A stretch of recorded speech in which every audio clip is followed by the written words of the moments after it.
बिस्मिल्लाहिर्रहमानिर्रहीम। अस्सलामुअलैकुम जी। आज का जो टॉपिक हम डिस्कस करने वाले हैं वो फोटो फोस्फोराइलेशन है। और हम इसमें इस टॉपिक में दोनों जो इसकी टाइप्स हैं यानी साइक्लिक और नॉन साइक्लिक फोटो फोस्फोराइलेशन दोनों ही डिस्कस करेंगे।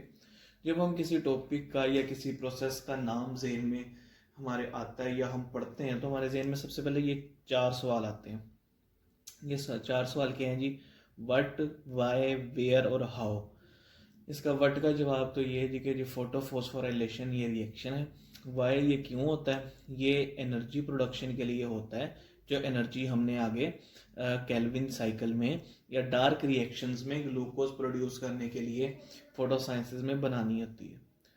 वेयर इसका आंसर ये है जी कि ये थाइलाकोइड मेम्ब्रेन के अंदर हो रहा होता है, क्योंकि थाइलाकोइड पाइलअप करके ग्रेनम बनाते हैं, तो हम ये भी कह सकते हैं कि ये ग्रेनम के अंदर या ग्रेना के मेम्ब्रेन्स में हो रहा होता है। और जो प्रोसेस और हाउ का भी हम इसका जवाब ये डायग्राम को देख के समझेंगे। तो हमारे डायग्राम में जो मेन चीज़ें हैं वो ये photo system 2, primary electron acceptor, plastoquinone, cytochrome complex, plastocyanin, photo system 1 और वही फिर primary electron acceptor, ferredoxin, NADP reductase. जो फोटो सिस्टम 2 है, फोटो सिस्टम होता क्या है? फोटो सिस्टम होता है क्लस्टर ऑफ फोटोसिंथेटिक पिगमेंट्स।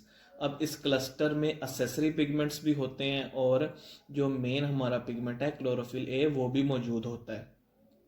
अब इसके अंदर एक प्राइमरी इलेक्ट्रॉन एक्सेप्टर भी होता है, तो जो एंटीना कॉम्प्लेक्स में मौजूद होता है। तो जो फोटो सिस्टम 2 है, जब इसके ऊपर 680 नैनोमीटर की सनलाइट पड़ती है तो इसमें से दो इलेक्ट्रॉन जो हैं वो एक्साइट हो जाते हैं और वो फोटो इलेक्ट्रॉन और वो प्राइमरी इलेक्ट्रॉन एक्सेप्टर के पास चले जाते हैं। अब इसमें वैकेंट होल पैदा हो जाते हैं, तो अब उन होल्स को फिल करने के लिए हमें दो इलेक्ट्रॉन्स चाहिए। अब हम वो कहाँ से लेंगे?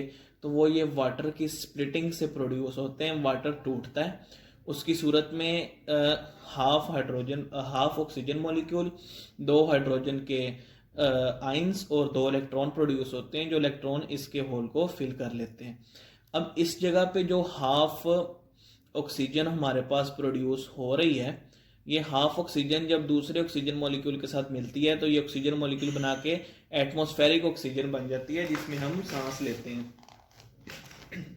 जितनी एटमॉस्फेयर में ऑक्सीजन मौजूद है 21%, वो सारी इस तरह फोटोलाइसिस के जरिए ही प्रोड्यूस होती है। फोटोलाइसिस क्या है? Breakdown of water in the presence of sunlight या लाइट फोटोलाइसिस कहलाता है। अब यहाँ से जो दो इलेक्ट्रॉन एक्साइट हुए थे वो आ जाएंगे प्राइमरी इलेक्ट्रॉन एक्सेप्टर के पास।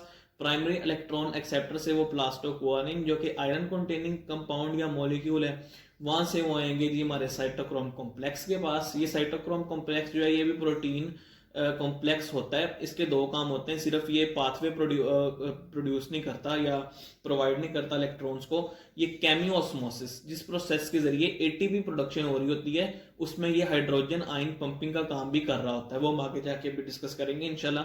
तो जब इलेक्ट्रॉन इधर से यानी साइटोक्रोम कॉम्प्लेक्स से प्लास्टोसायानिन के पास आते हैं तो इस टाइम पे कॉम्प्लेक्स रिएक्शन हो रहा होता है जिसे हम केमियोस्मोसिस के नाम से जानते हैं, जिससे एडीपी प्लस इनऑर्गेनिक फॉस्फोरस मिलके एटीपी प्रोड्यूस कर देते हैं। एटीपी क्या है? एटीपी जो है वो मेन एनर्जी करेंसी है सेल की, जो हमें हर जगह पे चाहिए होती है और यही ग्लूकोज फॉर्मेशन के लिए केल्विन साइकिल में भी बहुत जरूरी है। उसके बाद अब यहाँ पे भी सनलाइट पड़ती है फोटो सिस्टम 1 के ऊपर भी, क्योंकि ये भी फोटोसिंथेटिक पिगमेंट्स हैं और ये भी इनका भी एक्सपोजर होता है लाइट की तरफ, तो इस पे भी ऑब्वियस बात है कि लाइट पड़ेगी। यहाँ पे 700 नैनोमीटर की जब लाइट आती है तो यहाँ से वो दो इलेक्ट्रॉन को एक्साइट कर देती है जो कि इसके प्राइमरी इलेक्ट्रॉन एक्सेप्टर के पास चले जाते हैं।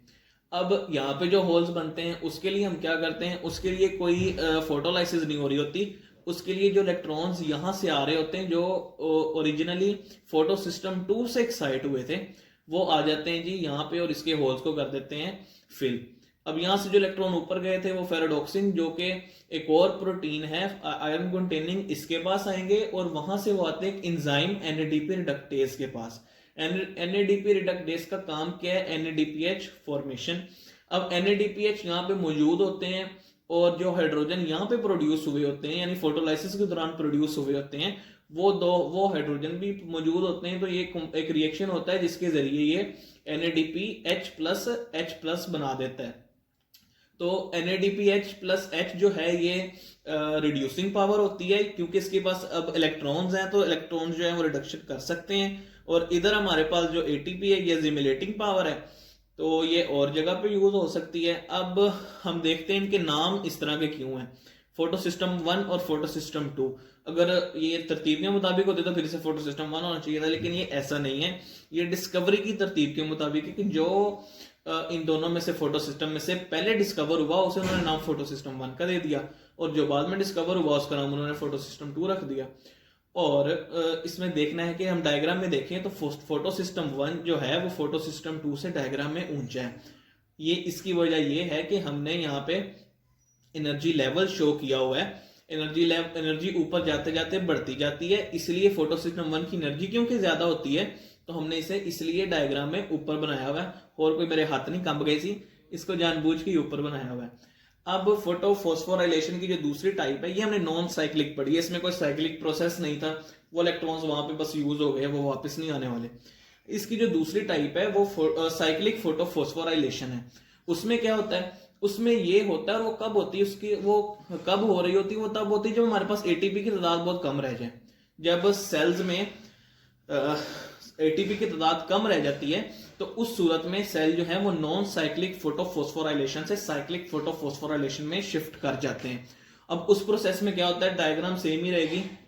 उसमें यह होता है कि यहां से इलेक्ट्रॉन्स आते हैं, एक दफा तो यहाँ पे ऑक्सीजन प्रोड्यूस हो गई, उसके बाद यहां से इलेक्ट्रॉन्स आए, plastoquinone, cytochrome complex, plastocyanin, photosystem 2, primary electron acceptor, ferredoxin. यहां से फिर ये NADP रिडक्टेज के पास नहीं जाते। अगर वहां जाएंगे तो फिर तो NADPH बन जाएगा। NADPH तो हमारे पास पहले से बहुत ज्यादा, हमारे पास ATP नहीं है, NADPH की क्यूमुलेशन हो चुकी है।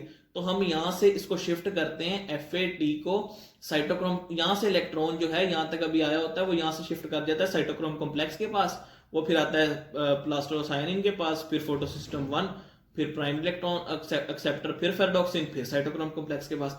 ये एक सर्कल चलता रहता है, इस तरह का सर्कल चलता रहेगा जिसमें जो ATP प्रोड्यूस होते रहेंगे, NADPH प्रोड्यूस नहीं होंगे। तो जब इसकी एक खास मिकदार जो हमें चाहिए वो बन जाएगी, तब हम इसको दोबारा साइक्लिक की तरफ, नॉन साइक्लिक की तरफ ले आएंगे। और इस दोनों में जो एक मेन डिफरेंस है वो ये है कि जब इसमें तो एक दफा ऑक्सीजन बन गई और उसके साथ यही ATP बन गई और ये NADPH बन गया, लेकिन जब साइक्लिक में एक दफा सिर्फ बननी है और उसके बाद यही इलेक्ट्रॉन्स बार बार रीयूज हो जाने, तब ऑक्सीजन नहीं दोबारा बननी। साइक्लिक 3-4 भी हो जाएंगे तो एक दफा ऑक्सीजन बनी होगी, और इधर जिस तरह होते जाएंगे नॉन साइक्लिक, तो उसी प्रोपोर्शन से उसमें ATP भी, उसमें वाटर और टूटता रहेगा और ऑक्सीजन उस तरह बनती रहेगी। तो ये था जी आज का हमारा टॉपिक। और इसके बाद अभी हम डिस्कस करेंगे केमियोस्मोसिस, जिसके जरिए ये ATP बनती है। इंशाल्लाह अभी हम वो डिस्कस करेंगे। अस्सलाम वालेकुम। केमियोस्मोसिस की वजह से ही ATP बन रहे होते हैं। अब जो केमियोस्मोसिस होती है वो होती है थाइलाकोइड के ऊपर। उसमें यह होता है कि जो थाइलाकोइड ल्यूमन की pH है ना वो 5 होती है, और जो स्ट्रोमा की pH है वो 10 होती है। अब pH का नंबर ऑफ हाइड्रोजन से इनवर्स रिलेशन है, जितनी pH कम होगी उतने हाइड्रोजन ज्यादा होंगे, और जितनी आपकी pH ज्यादा होगी उतने हाइड्रोजन कम।